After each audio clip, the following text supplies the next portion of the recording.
No vídeo de hoje trago-vos uma receita incrível de cookies de pepitas de chocolate.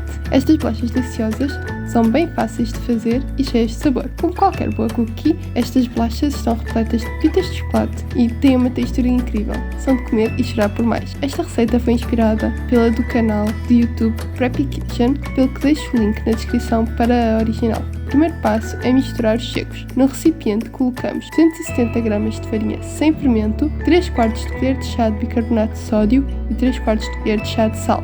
Misturamos.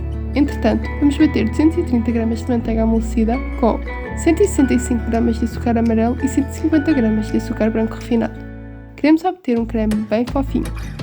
Adicionamos agora uma colher de chá de essência ou pasta de baunilha e um ovo e voltamos a bater. Podemos começar a incorporar os secos. Fazemos isto em várias adições. Quando toda a farinha já tiver sido acrescentada, envolvemos esta última adição de secos na massa com a espátula e não a batedeira. Estando quase tudo incorporado, podemos adicionar 170 gramas de pepitas de chocolate na massa.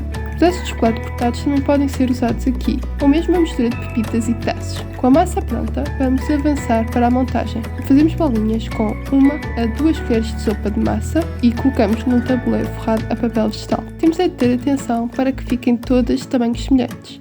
Devemos deixar um bom espaçamento entre cada bola de massa, pois as bolachas expandem no forno.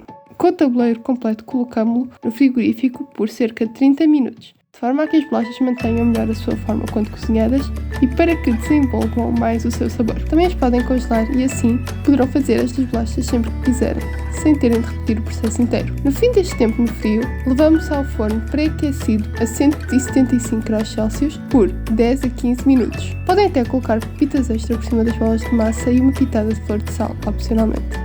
Tirando as bolachas do forno, deixamos arrefecer um pouco no tabuleiro antes de as passarmos para a rede, onde terminarão de arrefecer. E aqui estão as nossas cookies com pepitas de chocolate. Com um sabor incrível e bem fáceis de fazer, podendo até ser congeladas para cozinhar mais tarde.